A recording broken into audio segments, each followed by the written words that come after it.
Et salut, bienvenue dans les podcasts de JJ. Je fais une petite introduction car le podcast que j'ai enregistré a été un petit peu défectueux au début. Et donc je suis très contente de faire cette petite pause parallèle avant que vous commenciez à écouter mon podcast du jour. Donc je vais être obligée de le monter différemment d'habitude puisqu'on n'entend pas ce que je dis au début. Et donc, si vous me suivez, le podcast du jour ne sera pas sur l'objet d'un interview comme j'avais pu faire dans le dernier, mais tout simplement sur en fait une expérience que j'ai menée pendant un mois. Donc, comme d'habitude, je n'introduis pas le sujet de suite, mais je voulais d'abord vous parler du fait que les podcasts que vous écoutiez, surtout sur ma ligne éditrice, on va dire, sont spécifiquement en lien avec mes expériences et que tout ce qui était chronique était un petit peu moins suivi. Donc mes lectures sont un peu moins écoutées. Je pense que clairement, l'expérience des autres nourrit les siennes et puis ça vous permet d'apprendre des choses. Et moi, c'est comme ça que j'apprends beaucoup en écoutant les expériences des gens.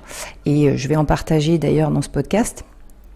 Et j'introduisais le jour où j'ai fait ce podcast l'idée que c'est intéressant de continuer à se performer par la curiosité et par l'écoute ou à la lecture de gens qui ont pu avoir des aventures et que c'est un peu comme ça qu'on se nourrit et qu'on progresse. Voilà, donc je vous laisse l'écoute qui commence un petit peu de manière un petit peu originale puisque c'est un peu sans introduction que je pars de suite sur l'idée que les échecs vous permettent de vous perfectionner et j'introduis ensuite mon expérience que j'ai vécue pendant un mois qui vous parlera peut-être, j'espère, ou en tout cas si vous voulez avoir un recul sur un petit test que j'ai fait de régime alimentaire original, écoutez-le avec plaisir. Je vous remercie beaucoup pour votre écoute. J'espère que vous irez jusqu'au bout. Et si vous n'y arrivez pas, n'hésitez pas à le couper, le scinder en plusieurs fois. Il y en a beaucoup qui ont du mal à écouter des podcasts longs. Donc, il y a un peu deux teams. La team des podcasts longs parce que ils ont l'habitude et que ils l'utilisent couramment dans leur vie quotidienne, ce qui leur permet de pouvoir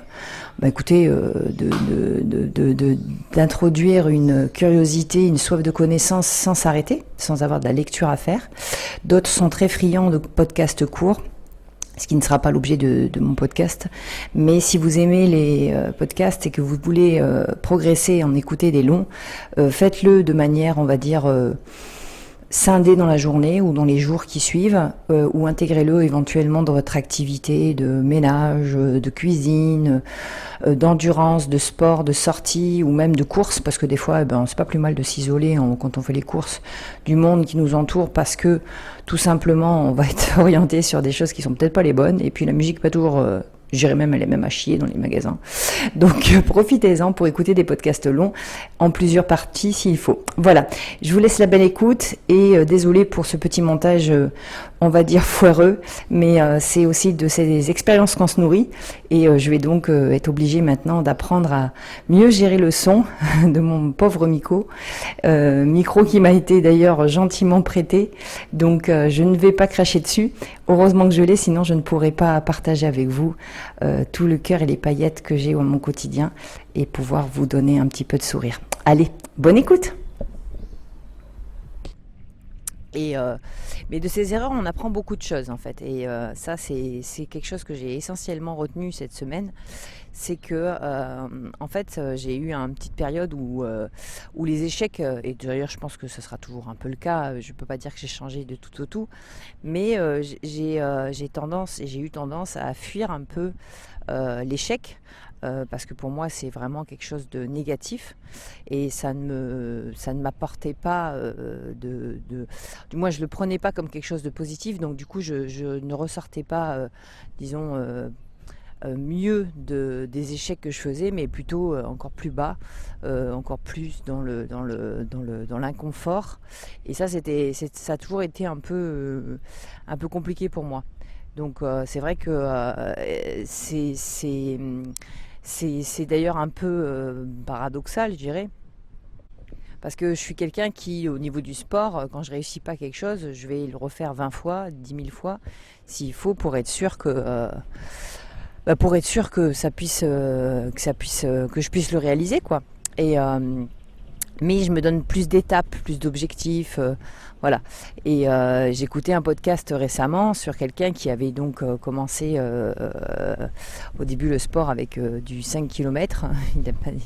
Son podcast est intéressant, vous pouvez le retrouver sur, si je ne me trompe pas, c'est Extraterrien, qui explique que le dernier podcast qu'il a fait, donc il a interviewé cette personne qui expliquait qu'il est passé du canapé à des ultra trails, mais pas en une seule fois, quoi.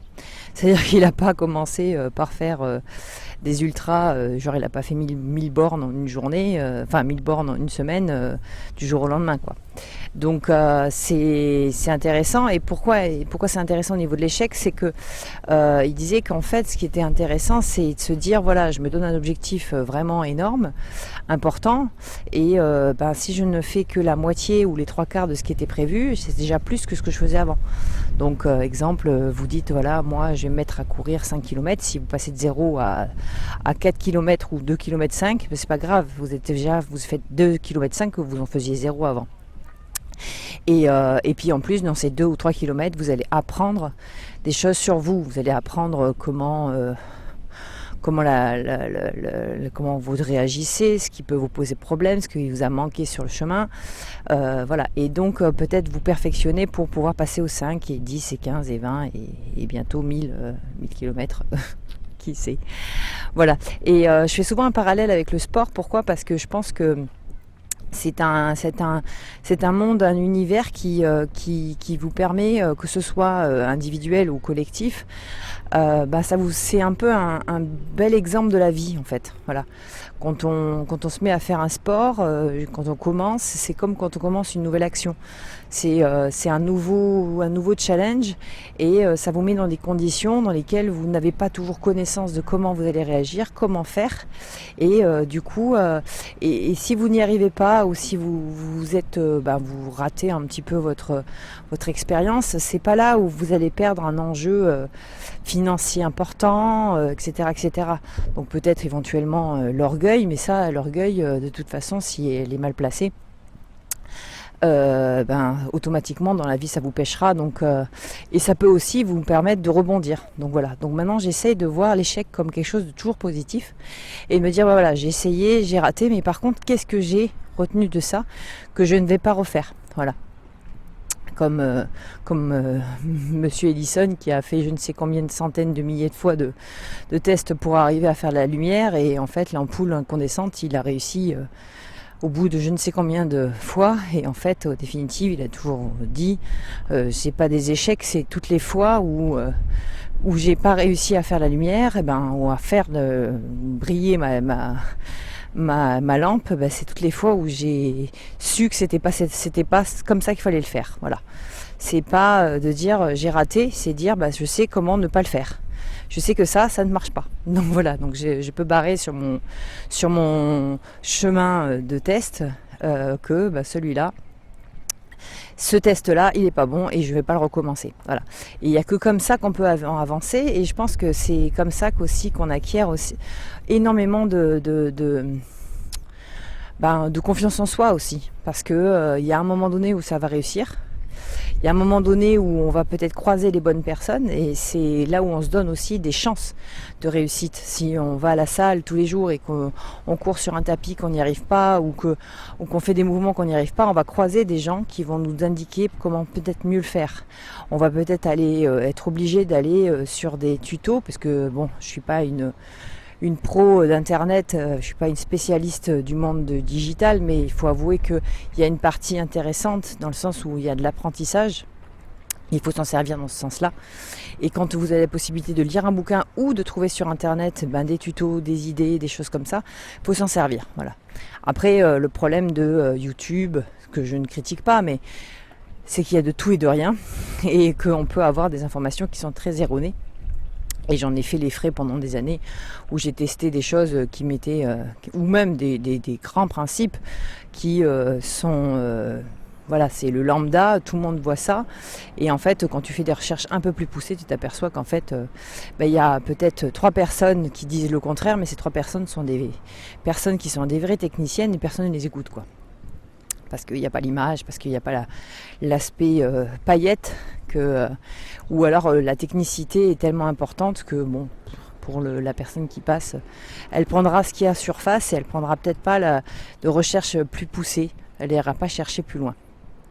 Voilà, donc ça c'était mon petit laïus sur l'échec et que j'en ai fait les frais et maintenant je sais pas quel déclic, je sais pas vraiment, je pense que c'est le fait d'écouter des podcasts, c'est le fait de lire, c'est le fait aussi que je me sens plus entourée, je rencontre plus de monde, j'essaye de rencontrer plus de monde et d'échanger énormément. Ça me fait voyager et ça me fait aussi espérer que ces échecs-là, quand j'entends, je lis les vies des gens, qu'en fait, eux, en surface, on voit que leur challenge et leur réussite. Mais on voit pas qu'est-ce qu'ils ont raté dans le parcours. On voit pas toutes les fois où ils ont trébuché. Ils ne vous disent qu'ils ont eu telle ou telle, ils ont réussi telle ou telle compétition ou tel diplôme. Mais entre-temps, peut-être qu'ils ont raté je ne sais combien d'examens, peut-être que pour un trail, ils en ont fait 10 d'avance et avant, et il y en a 10 où ils ont échoué. Voilà, c'est tout ça qui peut éventuellement ne pas être dit et communiqué. Et je trouve ça dommage d'ailleurs parce que quand on a des podcasts et qu'on interviewe des gens, c'est plus parlant en fait. C'est ça qui est bien. C'est que je trouve qu'on a plus tendance à entendre un petit peu plus leur parcours de vie. Et c'est un peu l'objet de ce que j'ai voulu faire quand j'ai interviewé Kim la première fois, parce que c'est la première interview de ma vie que je faisais. Et réellement, c'est pas le premier interview, parce que vu que dès que je croise quelqu'un, je veux savoir toute sa vie, je suis tellement curieuse de tout. Qu'en réalité, c'était le premier interview enregistré, filmé, etc. Le show, et vous permettre de vous transmettre ça par podcast. Mais c'était la première fois de ma vie où je pouvais enfin... vraiment poser des questions et aller chercher un peu des parties difficiles, bien que j'en ai pas trouvé beaucoup chez elle parce qu'elle est très enthousiaste, mais quand on creuse un peu la vie des gens, on s'aperçoit que le parcours il est pas linéaire et le parcours ne l'est pas non plus dans tout ce que vous faites. Et c'est d'ailleurs ça qui me pose un peu un souci, c'est que quand j'ai entamé une voie de coaching ou de conseil, j'ai été très étonnée que les gens aient cet état d'esprit ou conçoivent qu'effectivement on puisse rater sa partie professionnelle, qu'on puisse avoir des embûches dans la vie personnelle, mais ne conçoivent pas ça du tout dans le régime alimentaire. Et c'est d'autant plus étonnant que faut savoir quand même que dans la vie, on n'a pas grand-chose qui nous maintient, si ce n'est en vie, je veux dire, je parle pas de psychologique. Je parle de la vie, il n'y a l'oxygène, la nourriture et le sommeil. Et ce ne sont pas des points sur lesquels les gens ont tendance à vraiment porter attention. C'est d'autant plus que je pense que clairement, ils n'ont pas vraiment envie de savoir comment ça fonctionne, parce que quelque part, c'est soit inné pour eux et peut-être qu'ils s'y intéressent pas, peut-être qu'il y a un côté... peut-être, je sais pas, peut-être des difficultés. Ils se retrouvent face à des adversités plus compliquées, je ne sais pas, j'en ai aucune idée. Parce que pour moi, ça a toujours été la science du corps humain, depuis que je suis petite.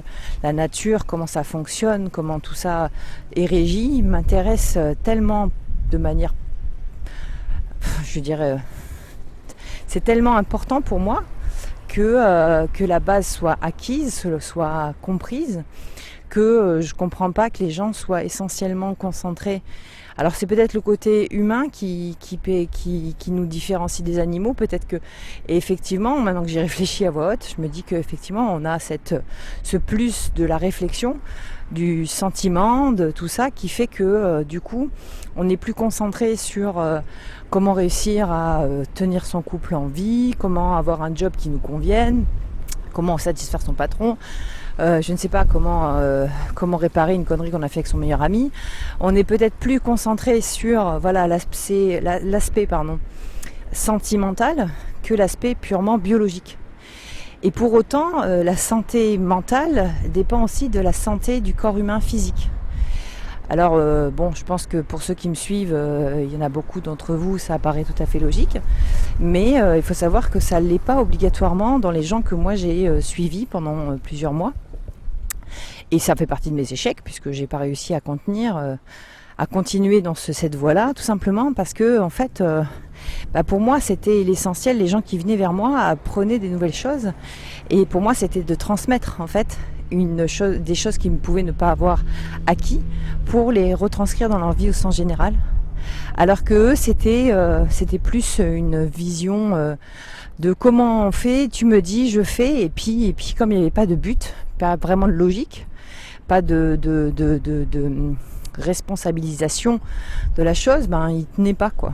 Donc et puis des stéréotypes qui sont très très difficiles à enlever, en l'occurrence ne pas manger de glucides parce que on leur a dit que les glucides c'était mauvais, on les a bannis pendant tellement d'années, je sais pas moi, que le jeûne intermittent allait leur faire perdre 20 kilos, etc., alors que des choses plus simples, du style marcher le plus possible, ne pas rester toute la journée à se regarder les doigts de pied ou en étant assis devant un ordinateur, mais essayer de bouger le plus possible, ce qu'on appelle le NEAT. Donc c'est vraiment une façon en fait de dépenser, de se mouvoir toute la journée plutôt que de rester assis derrière son ordinateur, ce qui somme toute n'est pas vraiment humain, parce que je pense que si on doit revenir à la base c'est quand même de se dire on n'a pas été créé pour rester dans cette position, cette posture qui ne convient pas à notre corps, et ce qui fait que d'ailleurs aujourd'hui on a les fléaux du mal de dos, du mal des épaules, mal des avant-bras, des problèmes articulaires, etc. C'était leur apprendre ça déjà, et leur apprendre que le corps humain il fonctionne comme je l'ai indiqué d'ailleurs dans un de mes podcasts, et je vais continuer mes petites formations. Il fonctionne avec des macronutriments. Ces macronutriments, ils sont très simples, c'est les lipides, les glucides et les protéines. Donc il ne faut pas se dire est-ce que j'ai besoin de glucides, est-ce que j'ai besoin de protéines, est-ce que j'ai besoin de lipides. De toute façon, le corps, il a une interaction sur ces trois éléments, ces trois macronutriments. Vous ne pouvez pas vivre correctement si vous n'avez pas ces trois macronutriments. La question, et qu'on verra ensemble après sur un de mes podcasts pour la suite des macronutriments, c'est comment les répartir. Quelle quantité j'ai besoin. Mais éliminer un de ces trois macronutriments, c'est de toute façon se soumettre son corps à une difficulté physique. Et pourquoi je vous parle de ça ? Tout simplement parce que j'ai fait un test pendant presque 1 mois et demi d'un régime alimentaire. J'ai voulu le faire pour des raisons qui je vais vous expliquer après, pour des raisons de test déjà, pour savoir comment j'étais moi, comment je fonctionnais, parce que il y a effectivement des cas très spécifiques de gens pour lesquels certains régimes alimentaires leur permettent en fait de bien fonctionner, parce que le corps s'est adapté et a dû faire des efforts, ou parce que la maladie les oblige à se mettre dans ce régime-là, et que le corps aussi ça arrive à s'adapter. De toute façon, il arrive toujours à s'adapter, le corps, avec plus ou moins des conséquences. Si on enlève un macronutriment de son alimentation, on peut très bien vivre, mais avec on va dire des conséquences sur le quotidien qui parfois peuvent être particulièrement compliquées. Et donc je vous ai parlé de ça parce que en fait j'ai tout simplement récemment, et donc pendant 1 mois et demi, testé le régime carnivore. Alors, je pense que pour ceux qui me suivent depuis pas mal de temps, ou qui me connaissent même personnellement, ils vont être très étonnés. Je pense que, alors je ne sais pas qui c'est qui va m'écouter, donc je peux pas trop dire, mais s'il y a des gens qui me connaissent bien, ils savent que j'ai été j'ai fait tous les régimes du monde, et c'était un des rares régimes que j'ai pas encore fait. Donc comme dans un de mes podcasts je disais que j'avais fait tous les régimes du monde, mais j'ai pas fait celui-là, il fallait bien que je le fasse.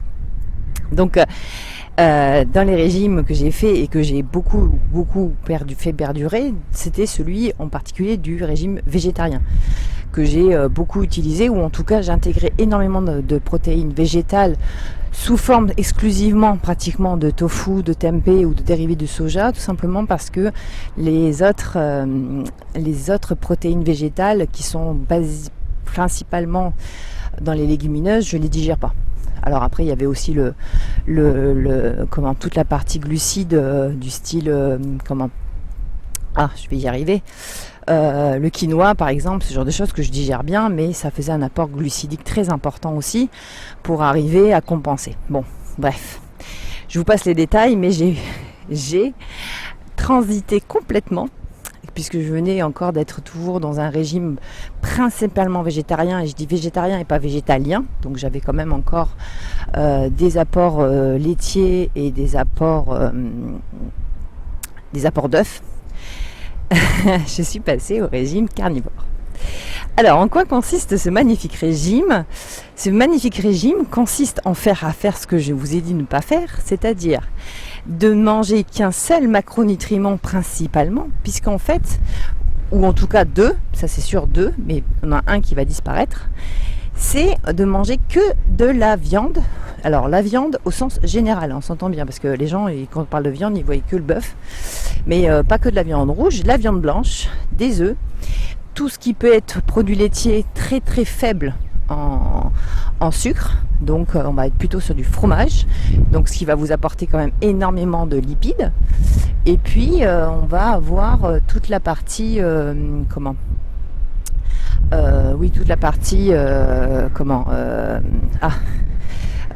protéines en fait, mais vous allez avoir les viandes blanches, vous allez qu'est-ce que j'ai oublié, vous pouvez avoir en fait, et le poisson, voilà, c'est ça que je cherchais, le poisson.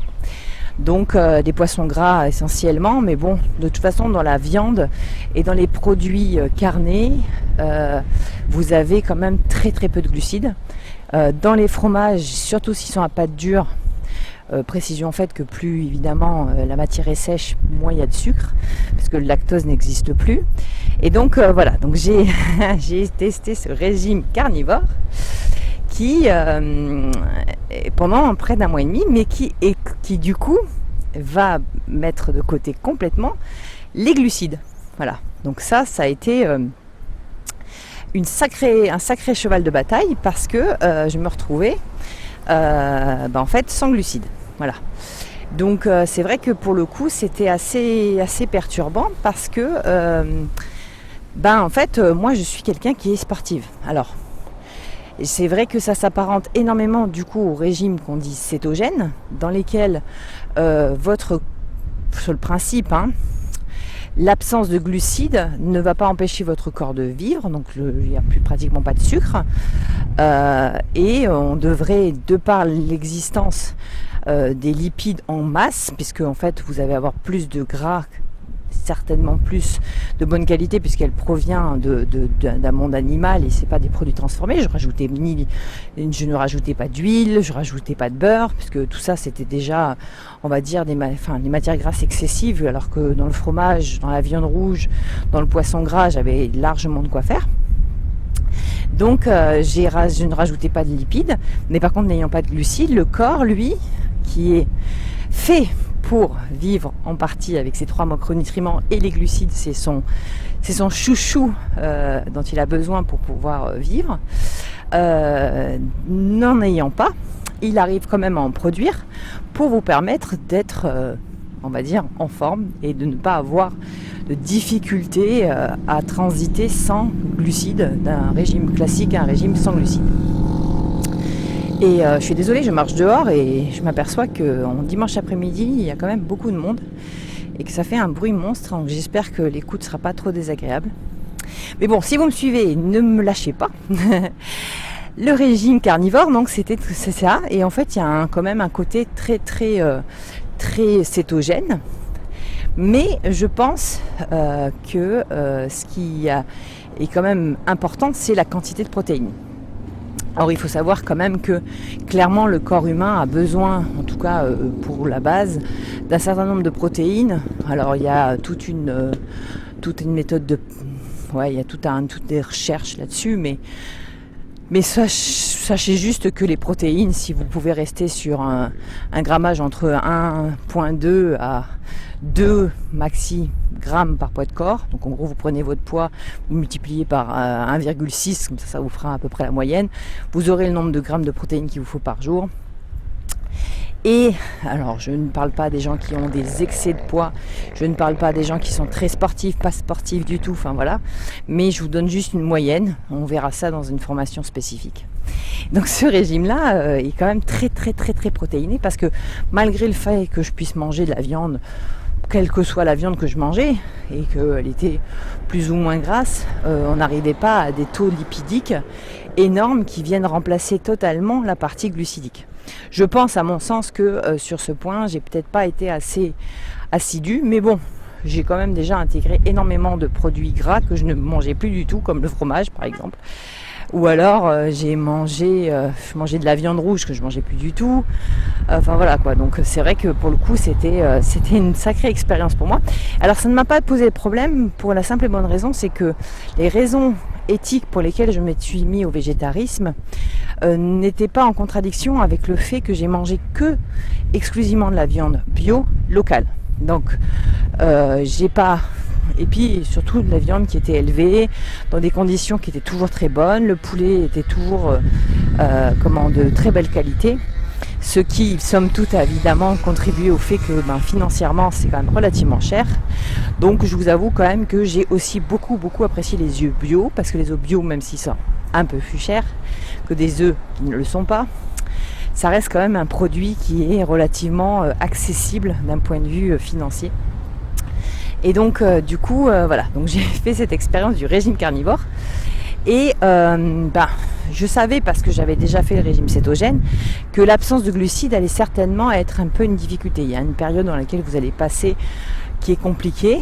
Et dans la théorie, en régime cétogène, que je n'ai jamais réussi à faire, d'ailleurs j'ai jamais réussi à vraiment passer en cétose, en tout cas à avoir cette regain d'énergie, il y a une petite période un peu compliquée.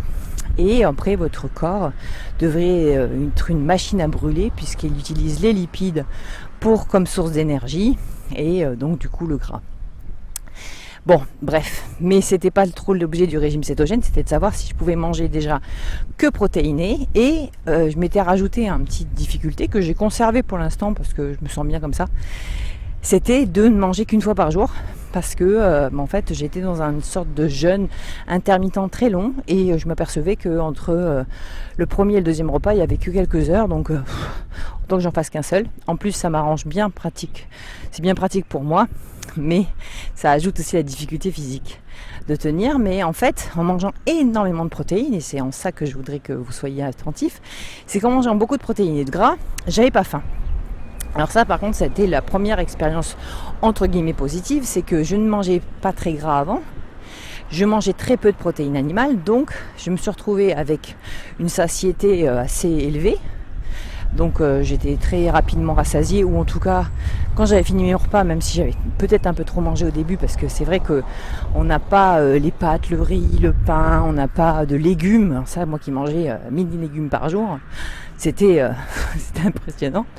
Du coup c'est vrai que je mangeais un peu beaucoup au début, mais je m'apercevais que j'étais très rassasiée et que je pouvais tenir 20 heures ou 23 heures d'affilée sans avoir très faim, ou avoir des petits pics de faim, mais sans que ce soit une faim vraiment intense comme je l'avais avant. Donc sur ce point-là, c'était génial. Ensuite, deuxième point extra, c'est que en fait, comme je me suis enlevé tous les glucides, ce qui n'est pas, et je vous le répète encore, la solution, mais simplement, on va dire, une alternative pour ne pas avoir de conséquences, je me suis retrouvée avec un système digestif plutôt bon. Le gras m'a permettait d'aller aux toilettes relativement bien, et puis plus de gonflement de ventre. Bah oui, puisque je sais très bien qu'aujourd'hui toutes mes problématiques de digestion se situent dans les glucides, alors lesquels, etc. Bon, ça c'est un autre chapitre, mais on va dire que j'avais évincé exclusivement, toutes les glucides. Donc là, je me posais même pas la problématique de est-ce que j'allais le digérer ou pas, puisqu'il n'y a que de la protéine et du gras, et que moi, pour ça, l'estomac, il va très bien. Mes intestins et mon estomac fonctionnent parfaitement bien quand il n'y a pas ces glucides. Bon, ça ne répond pas à la problématique de pourquoi je ne digère pas les glucides.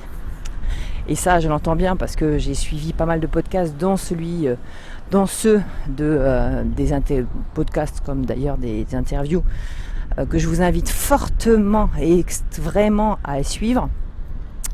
De Will Johnson. Alors lui, il est extraordinaire. C'est un homme, franchement, je le mets sur le podium des formateurs. Il est à la fois compliqué parce qu'il a des connaissances infinies et en même temps, il a une pédagogie qui est extraordinaire et un humour qui lui est propre, mais j'adore. Et donc, du coup, je sais très bien, et si un jour, ce qui m'étonnerait, parce que vu le peu de célébrité que j'ai sur les podcasts, en tout cas, peut-être qu'un jour, il écoutera celui-ci, j'entends bien que d'exclure, enfin de mettre de côté la problématique ne résout pas le problème. Ça, j'ai bien compris. Mais en tout cas, c'était pour moi, et puisque je voulais le tester, un moyen pour moi de me retrouver dans un confort physique retrouvé. Donc, plus de problème de ventre.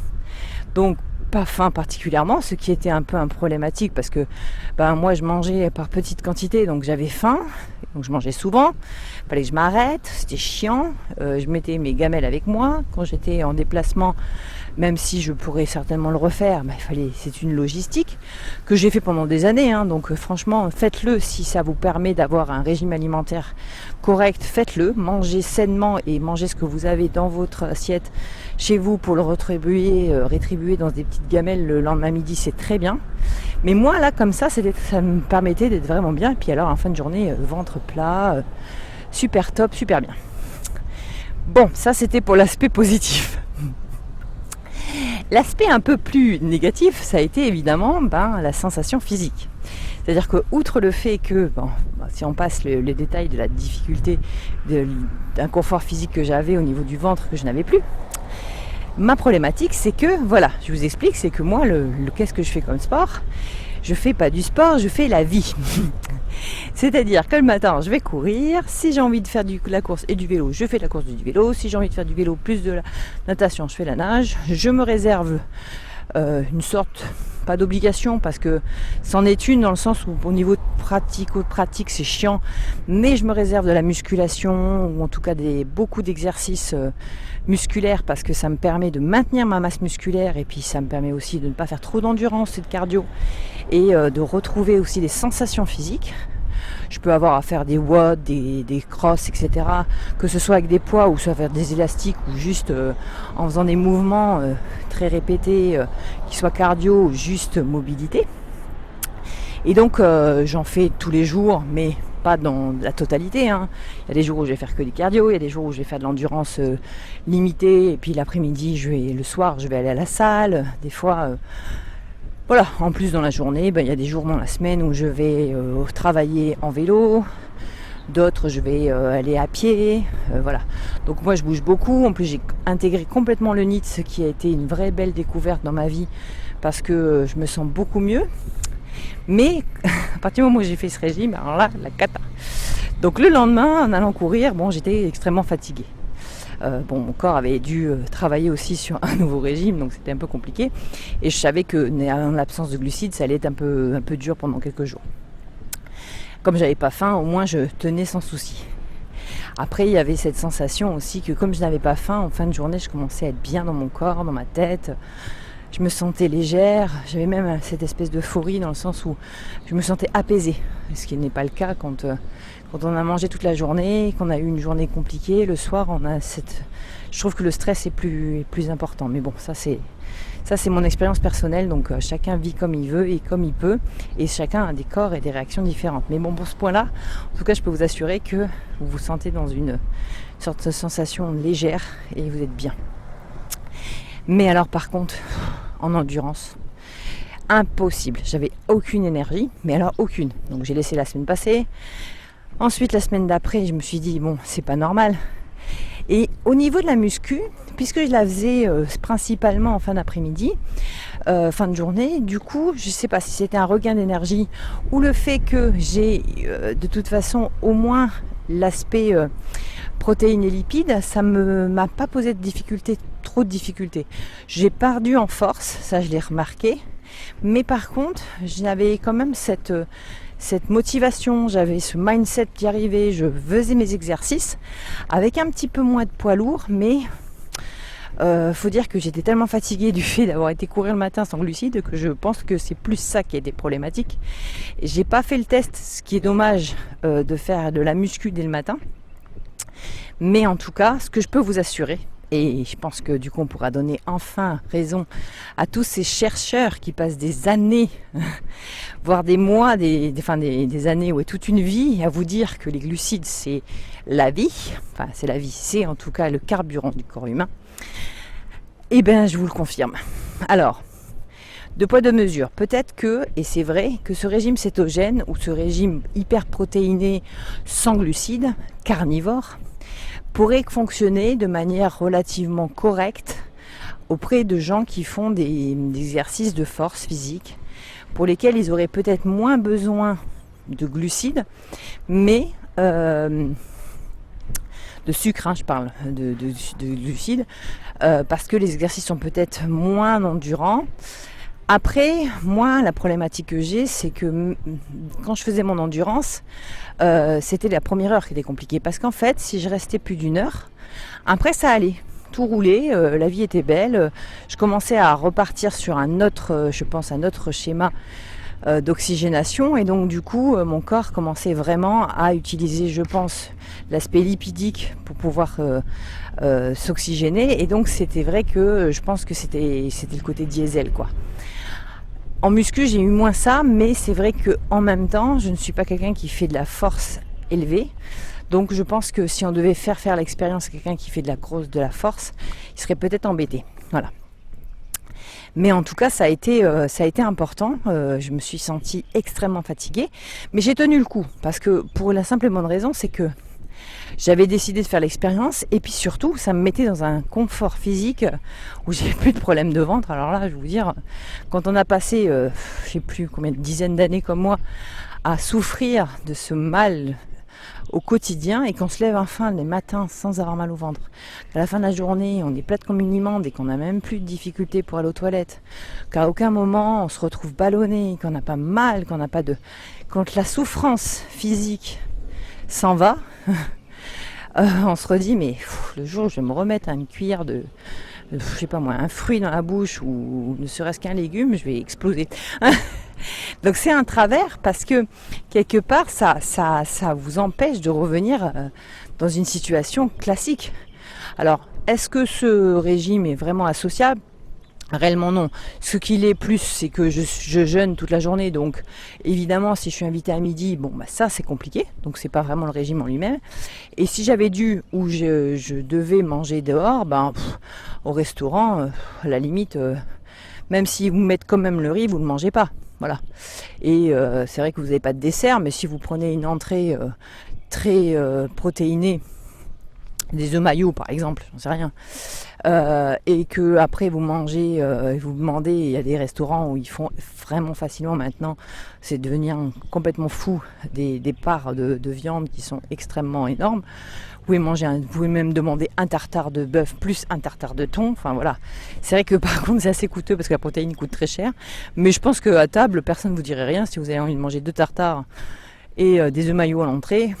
Voilà, et pas de dessert. Je pense que personne d'ailleurs ne vous dira de manger un dessert parce que vu que ça fait grosse quantité.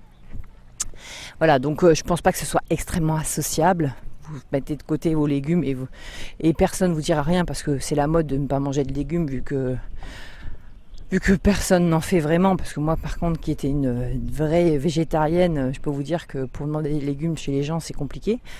On vous dit tu veux des pommes de terre ? Non, des légumes. Tu veux des petits pois ? Non, je veux des légumes.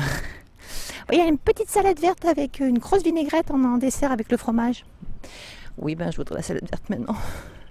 Voilà, donc j'ai été très très sensibilisée à ça. Donc à l'inverse, par contre, manger beaucoup de viande, viande ou poisson ou ce que vous voulez, réellement je pense pas que ce soit très très très associable. C'est juste coûteux quoi. Par contre c'est coûteux en énergie parce que réellement, et j'en ai fait l'expérience enfin, c'est clair, net, précis, vous ne pouvez pas être performant, ou en tout cas moi je pense que si vous avez un métabolisme on va dire humain, classique, vous ne pouvez pas vous y retrouver sans glucides. C'est pas possible, quoi. Je veux dire, en même temps, bon, j'ai été un peu bête parce que j'ai quand même fait des sèches. J'ai fait une sèche, une vraie sèche, au sens strict du terme, dans le monde du bodybuilding. Et il y a eu des périodes où c'était très compliqué. Mais bon, en plus de cela, je suis pas en plus dans un taux de matière grasse très élevé. Je pense qu'il est normal.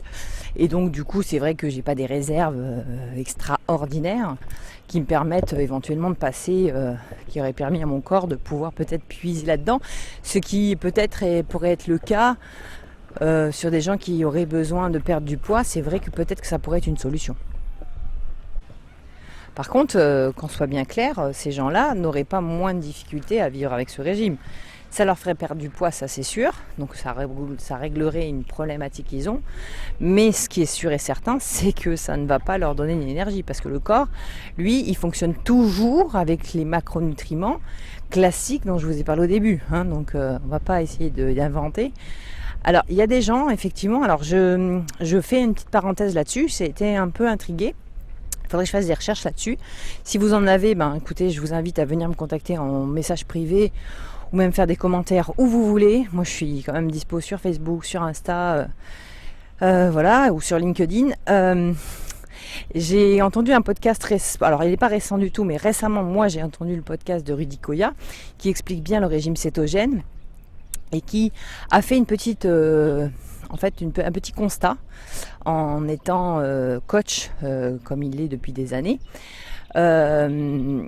Il a fait un constat que ce régime cétogène ou le régime, on va dire, protéiné avec beaucoup de lipides avait tendance à bien fonctionner sur des gens qui avaient des antécédents d'obésité ou de surpoids élevé. Voilà. Donc après, en termes de recherche scientifique, il faudrait peut-être voir pourquoi, mais que, en tout cas, ce qu'il avait remarqué, c'est que ces gens-là n'avaient pas ils ne subissaient pas trop de contre-coups à se mettre sous un régime cétogène ou un régime très fort en lipides et en protéines, sans glucides quasi. Et d'ailleurs que quand ils réintroduisaient les glucides ou quand ils passaient une certaine petite dose de glucides, les gens reprenaient du poids très facilement, ou en tout cas ils prenaient beaucoup de poids dès qu'ils faisaient un cheat meal principalement glucidique. Voilà. Mais bon, après, comme dirait Will Jensen, sauf si vous êtes dans un cas comme ça, peut-être un peu spécifique, peut-être qu'il faudrait voir si ça vous convient. Ce qui est clair et net, c'est que ce qu'il faut bien comprendre, c'est que votre corps, il a... Et si vous lui enlevez ces glucides, macronutriments essentiels, il va fabriquer du sucre. Donc il faut bien être clair que les gens qui vous vendent de la poudre à perlimpinpin ou disant vous n'avez pas besoin de glucides pour vivre, clairement c'est pas que vous en ayez besoin ou pas, c'est que de toute façon il faut se poser la bonne question de pourquoi votre corps en crée si vous n'en avez pas besoin. Je veux dire, le corps, ça reste une machine. Enfin, c'est une machine tellement élevée que même nous, en tant qu'humains, quand on essaye de faire des machines, on n'arrive pas à reproduire ce que le corps fait. Donc si le corps humain a tendance à créer et à fabriquer de toute façon du sucre quand vous ne lui en donnez pas, c'est que clairement, il en a besoin. Donc ça veut dire que sinon, il ne va pas en fabriquer. Il en fabrique parce que c'est sa source d'énergie. C'est entre autres une de ses sources d'énergie. Et qu'il en a besoin pour vivre. Alors, vous allez me dire, ouais, mais bon, toi, tu as fait un régime carnivore, faut être débile aussi. Oui, en même temps, moi, je suis débile dans le sens où, pour moi, c'est les tests qui me permettent aussi de découvrir des choses. Ça m'a permis aussi, et je vous l'avoue, pendant un mois, peut-être de ne pas me concentrer sur mes problématiques de ventre. Voilà, et de me concentrer sur d'autres choses. J'ai ça quand même en tête au quotidien, j'ai ça qui m'empêche d'être bien concentré. Le sport m'enlève ces douleurs. Et le reste de la journée, j'ai mal au ventre ou je vais être ballonnée. Donc c'est à un moment donné, c'est vrai que c'est chiant, quoi. Donc ça m'a soulagé aussi une partie de mon cerveau, ce qui n'a pas réglé la problématique. Mais par contre, je voulais quand même savoir, parce qu'il y a des gens qui font ça. Il y a des gens qui sont dans le régime carnivore du 1er janvier au 31 décembre. Alors, je mets toujours des pincettes sur les retours de ces gens-là, parce que réellement, quand on écoute le régime cétogène, par exemple, il y a des gens qui se disent qu'ils sont le burn machine, qui vont brûler du gras à partir du moment où ils sont en régime cétogène avec une énergie de folie. Et pour autant, depuis que moi je m'y renseigne, depuis que je tourne autour de tout ça, j'en connais personne, je n'ai pas croisé quelqu'un, je n'ai pas lu, vu une vidéo où le gars n'avait pas dit, un lambda, n'avait pas dit non mais moi ça me convient pas, voilà, ça me convient, pardon, je ne connais pas. Alors qu'à l'inverse, quand on voit ces best, ces grands flash infos américains de gars qui sont des super sportifs bodybuilders, ils vous disent que eux ils sont très très bien et qu'ils vont bien. Comme le régime végétarien, dans lequel je ne remets pas en question du tout les raisons éthiques pour lesquelles on le fait. Mais je suis un peu sceptique de beaucoup de blabla qui se tournent autour de sportifs de haut niveau qui prennent exclusivement et seulement de la protéine végétale, ne mangent que du végétal et sont très bien. Voilà.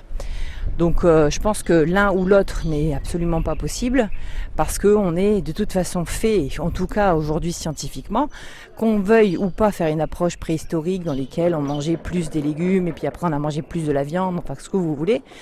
C'est une approche qui est très intéressante parce que ça montre que on est carnivore, on se partit, c'est-à-dire qu'en tout cas on mange de la protéine animale, donc ça on ne peut pas revenir dessus parce qu'on l'a fait. On mange aussi des glucides parce qu'on l'a fait. Et on a évidemment eu des périodes dans lesquelles on était peut-être plus l'un ou plus l'autre. Et de toute façon, au quotidien, on mangeait ce qu'il y avait. Voilà.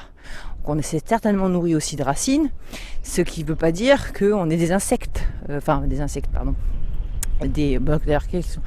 n'est pas des herbivores. Voilà, donc on n'a même pas le système digestif pour ça.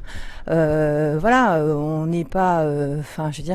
c'est juste une histoire aussi de possibilité d'accès à tous ces produits-là qui nous permettent aujourd'hui, dans le confort de vie, nous permet de choisir ce qu'on veut manger plus l'un ou l'autre.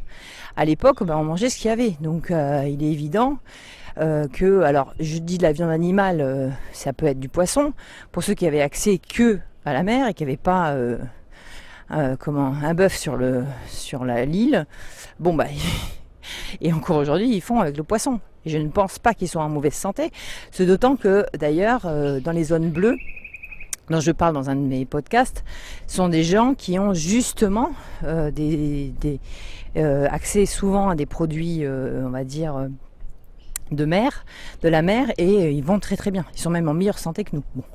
Pourquoi ? Parce qu'en fait, réellement, la problématique de la santé ne se situe pas vraiment dans on mange trop de protéines, on mange trop de glucides, on mange trop de lipides.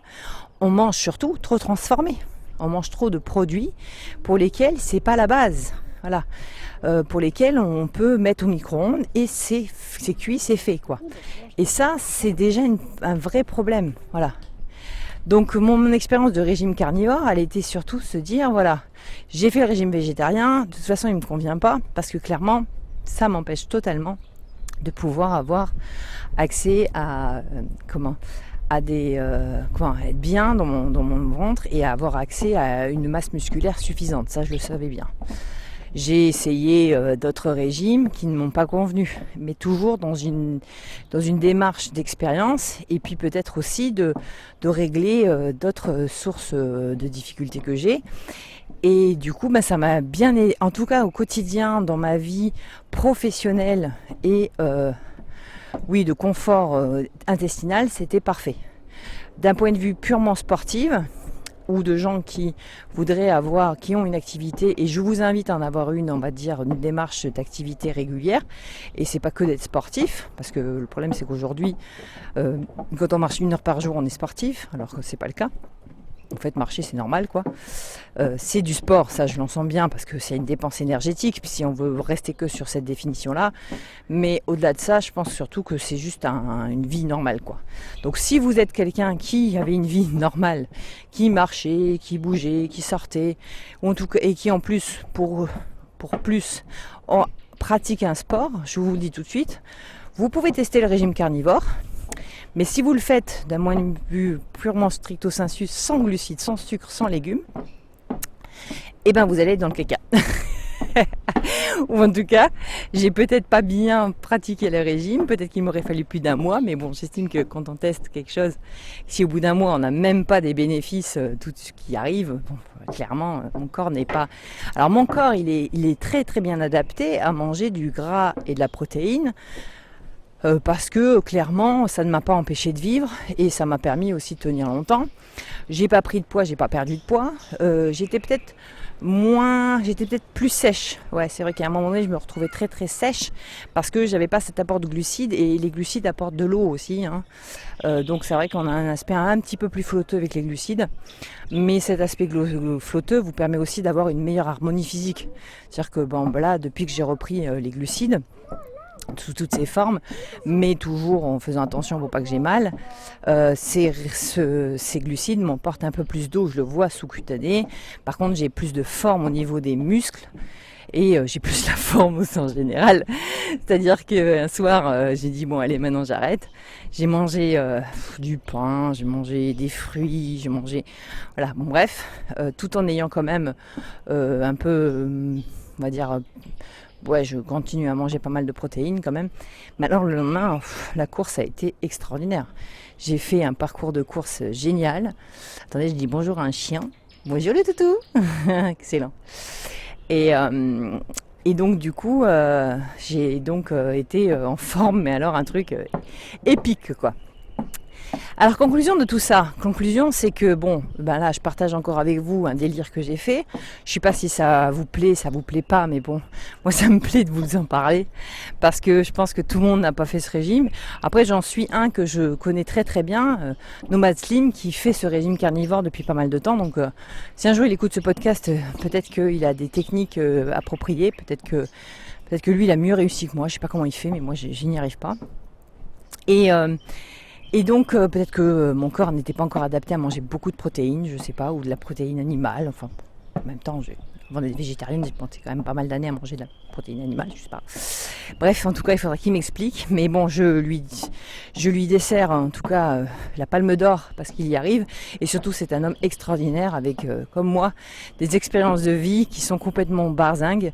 Et ça lui permet d'avancer et d'apprendre beaucoup de choses. Alors, donc conclusion. Eh bien écoutez, la conclusion va être déjà simple, c'est arrêter de penser qu'un régime restrictif, quel qu'il soit, va vous permettre d'avancer, parce que de toute façon il ne vous permettra jamais d'avancer, dans le sens où à partir du moment où vous vous restreignez, c'est que automatiquement votre corps va être en souffrance, et si vous êtes en souffrance, vous ne serez pas bien, et si vous n'êtes pas bien, je vois pas trop l'intérêt vraiment de vivre.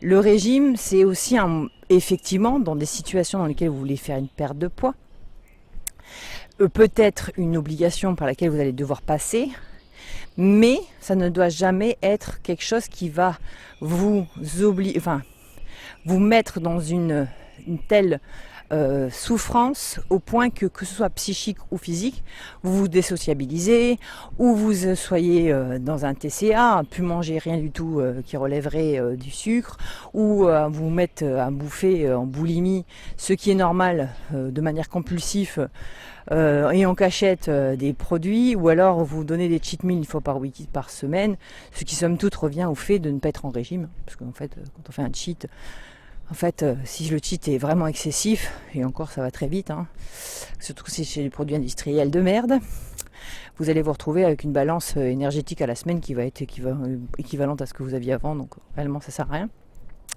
Donc voilà, les régimes restrictifs c'est net. Les glucides, écoutez, mangez-en parce que en tout cas ça c'est essentiel. Alors les proportions, je pense qu'elles ont beaucoup de... Alors il y a plein de débats là-dessus. Je pense qu'on va faire un peu un bilan sur mon prochain podcast formation sur la partie 2 des macronutriments. Donc comment les répartir dans votre bol alimentaire, votre régime alimentaire. Mais il y a beaucoup de recherches pour pas dire grand-chose, dans le sens où il y a quand même des statistiques ou des principes de base dans lesquels on peut rester et on risque de ne pas être complètement dépassé, ou en tout cas on ne va pas énormément perdre de poids ou prendre de poids. Que dire que pour ceux qui ont des vraies difficultés digestives, comme par exemple tout ce qui est syndrome du côlon irritable, je vous dis ça, c'est parce qu'en fait c'est le mot qu'on a appelé pour tous les gens qui ne savent pas ce qu'ils ont et pour lesquels les médecins n'ont pas de réponse. Donc comme médicalement ils n'ont pas de solution, ils vous foutent là-dedans. Donc bienvenue au club si vous faites partie de ces gens-là qui soit ont trop de diarrhée, soit ne digèrent rien, soit des ballonnements, soit bref, voilà.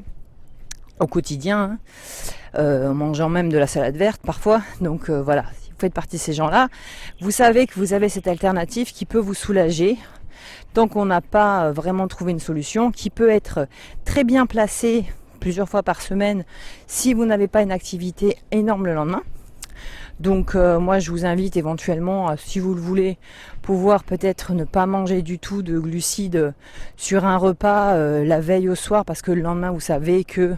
Mais ça ne vous empêche pas de vous dire que vous allez peut-être avoir des conséquences sur votre santé, ou en tout cas sur votre énergie. Après à long terme, je n'ai pas les capacités, et c'est d'ailleurs bien dommage parce que je pense que j'ai vraiment manqué, et je ne vais pas manquer. Je pense que je ne suis pas encore arrivée à mon stade de formation en matière pratico-pratique, médicale et peut-être même physique, comme la kiné ou l'ostéo ou la bio ou la recherche. Donc là, cette partie-là qui me manque il me manque tellement de choses à apprendre. Mais bon, ça serait peut-être une partie de formation qu'il faudrait que je fasse. Mais bon, ça demande beaucoup de paramètres que je n'ai pas. Et donc, du coup... c'est pour dire que si vous voulez tester, je ne sais pas si au niveau santé à long terme ce soit très très positif. De toute façon, enlever totalement un macronutriment, c'est une catastrophe. Moi, je ne vous ai pas fait un petit test, mais un petit laïus là-dessus. Mais par exemple, ne pas manger du tout de gras, ça vous empêche de pouvoir capter certaines vitamines qui sont liposolubles, donc qui ont besoin de gras pour pouvoir être assimilés. Voilà, vous ne mangez pas de protéines, vous avez, à mon avis, grande chance de perdre une bonne partie de votre masse musculaire et d'avoir de toute façon un manque de certaines vitamines. Parce que moi, je me suis posé la question, quand j'ai fait ce régime, évidemment, je me suis dit, oui, mais alors si tu manges que de la protéine animale, est-ce que tu vas avoir toutes tes vitamines ? Et oui, sauf qu'il ne faut pas oublier, les amis, que les vitamines qu'on trouve dans le monde végétal, on le trouve dans le monde animal. Donc, mis à part peut-être certaines vitamines, réellement, je pense que je n'ai manqué d'aucune vitamine, réellement. Parce que j'ai tout retrouvé dans les produits animaux que j'ai mangés, sachant qu'en plus, j'ai varié. J'ai mangé beaucoup d'abats, variés, pas que du foie, attention, du cœur, des choses comme ça. J'ai mangé de la viande blanche, j'ai mangé de la viande rouge. J'ai quand même, je pense, fait une collecte de collagène que je n'avais pas fait depuis des millénaires. Parce que là, j'ai mangé tout. Je mangeais aussi la peau, je mangeais tout ça. Alors, bref, je ne peux pas vous poser de questions. Donc voilà, donc j'ai joué le jeu jusqu'au bout. Donc voilà, donc après, j'ai pas manqué réellement de minéraux. Toute la partie micronutriments ne devrait pas trop pêcher quand on mange exclusivement de l'animal et des lipides provenant de ces protéines-là. Alors que je pense que la protéine, les vitamines, les micronutriments végétaux ne sont pas toujours aussi bien assimilés par le corps. Donc je pense que quand je suis en régime végétarien, je suis plus en manque de vitamines que quand je suis en régime carnivore, ou très très très protéiné. Donc réellement, c'est comme je n'ai pas en plus mangé rien de transformé, je pense que j'ai eu toutes mes vitamines. Mais ça, c'était sur le plan micronutriments, et sur le plan macronutriments, en fait, je peux dire que je suis faite pour, comme tous les humains. Je ne suis pas une burn machine avec les lipides, je suis une extra, comme dirait le nom du podcast, une extraterrienne, qui est extra dans le sens où elle est complètement, je ne sais pas si je peux dire débile, mais je suis une exploratrice aventurière de tests et de tout ce qui peut se faire. Mais par contre, je fonctionne comme tous les corps humains.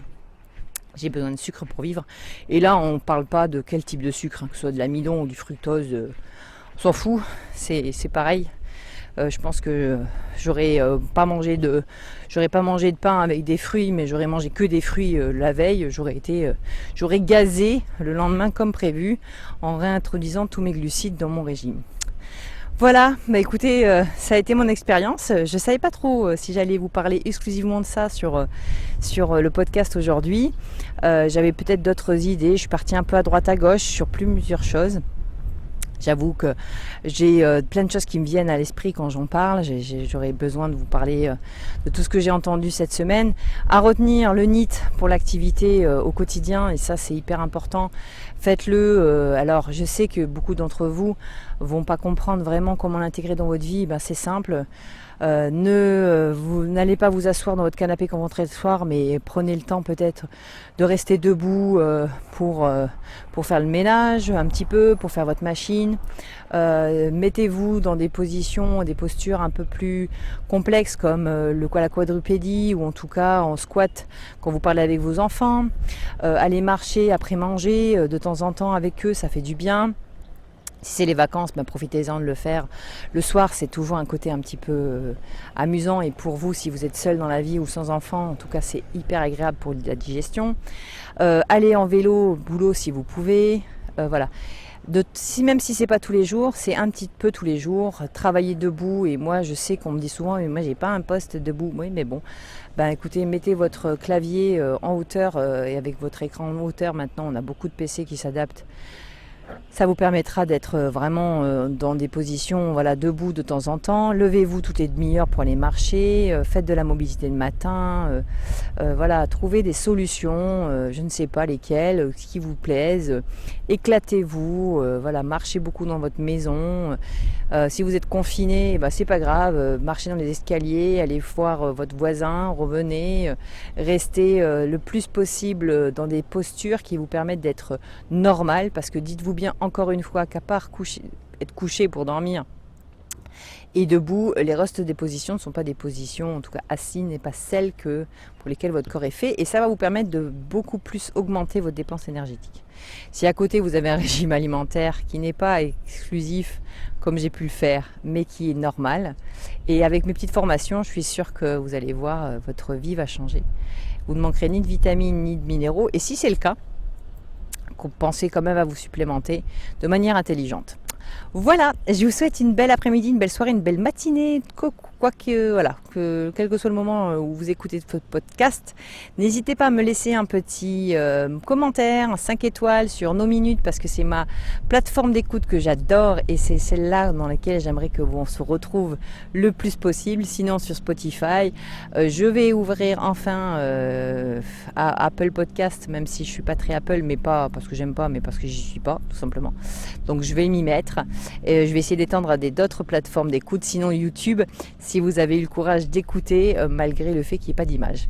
Voilà, passez une belle semaine en tout cas, et on se retrouve la semaine prochaine. À bientôt.